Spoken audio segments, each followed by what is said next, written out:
मुझे अभी मणिपुर पर भी बात करनी है। मान्यवर, नरेंद्र मोदी जी ने समग्र विश्व के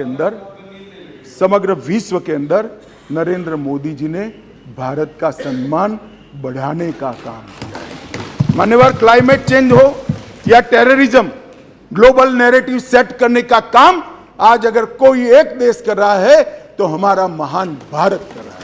मान्यवर, G20 का नेतृत्व जब हमें मिला, बहुत सारे देशों को मिला, एक ही शहर में कार्यक्रम करे। आज G20 के कार्यक्रम 55 स्थानों पर कर पूरे विश्व को भारत की संस्कृति से परिचित कराने का काम नरेंद्र मोदी जी ने किया है। और साहब, इन लोगों को पसंद नहीं आता, इसलिए अविश्वास।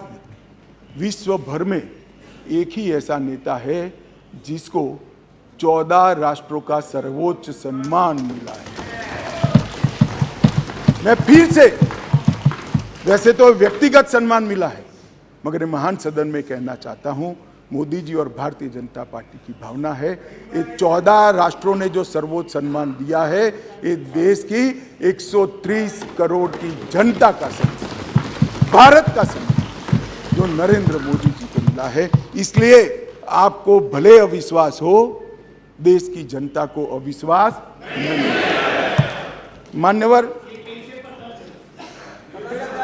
इस चुनाव में पता चल जाएगा दादा, इस चुनाव के काउंटिंग में पता हो चल जाएगा, और फोन करना मुझे।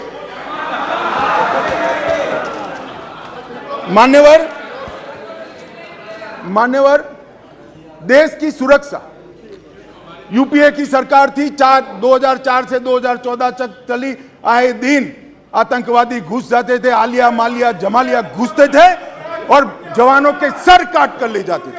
और इस सदन के अंदर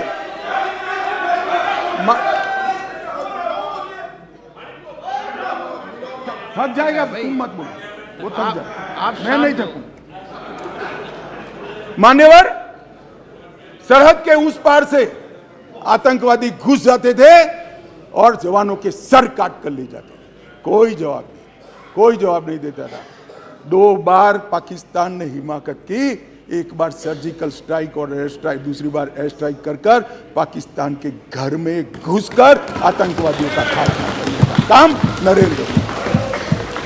श्रीमान राजनाथ जी यहां बैठे, सीडीएस का मसला, यह भी आपका सोच था, इंप्लीमेंट हमने किया।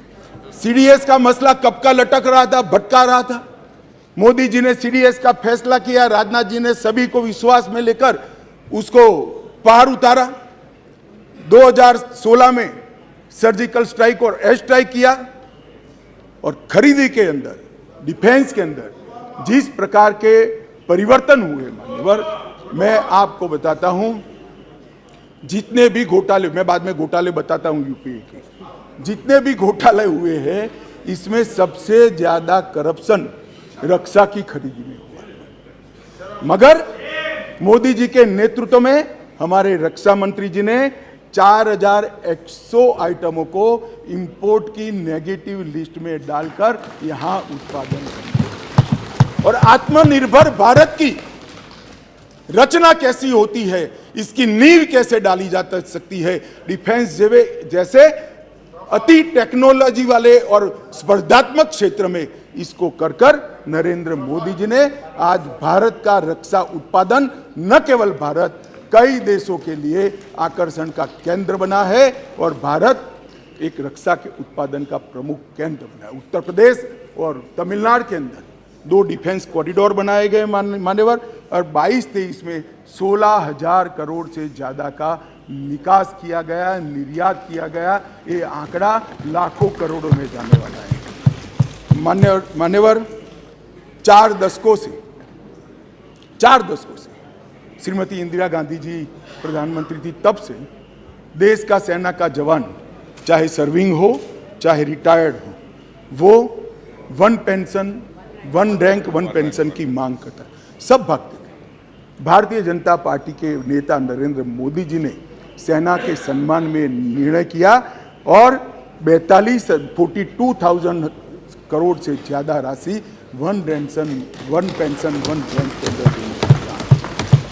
मान्यवर, दुनिया में अस्थिरता बढ़ी, चाहे यूक्रेन हो, यमन हो, चाहे कोरोना में दुनिया भर में बसते हुए हमारे भारतीय हो, 90 से ज़्यादा यूक्रेन से उड़ानें कर दोनों राष्ट्राध्यक्षों से बात कर 3 दिन तक युद्ध बंद कर 23,000 भारतीयों को घर पे लाने का काम नरेंद्र मोदी से। ऑपरेशन राहत 5,000 भारतीय और 2,000 विदेशी नागरिकों को वहां से यमन से निकाला और 2 लाख उड़ानों के माध्यम से 2.97 लाख मतलब 3 करोड़ करीब यात्रियों को सकुशल कोरोना के वक्त वंदे भारत मिशन के तहत वापस लाया। मान्यवर, चीन की सीमा पर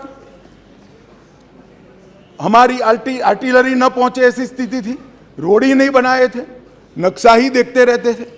नरेंद्र मोदी जी और राजनाथ जी की टुकड़ी ने सीमा के अंतिम गांव तक भारत के प्रथम गांव में रोड पहुंचाने का, वाइब्रेंट विलेज के माध्यम से गांव खाली न हो, इसकी चिंता मान्यवर नरेंद्र मोदी जी ने की।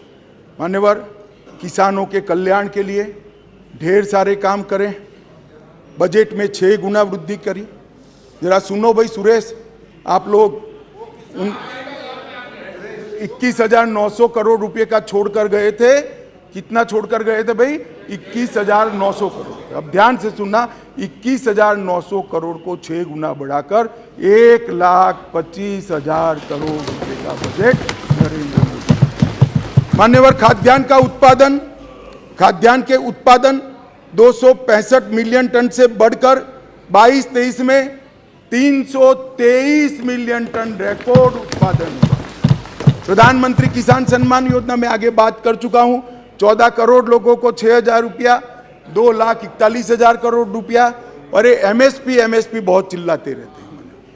मैं आपको पूछना चाहता हूं मान्यवर, आपके माध्यम से जो अविश्वास प्रस्ताव लेकर आए हैं उनको मैं एमएसपी के बारे में जरूर पूछना चाहता हूं कि भैया आपने एमएसपी की कितनी खरीदी की थी और एमएसपी में के रेट में कितनी बढ़ोतरी की थी। जरा हिसाब किताब लेकर जनता के सामने जाइए।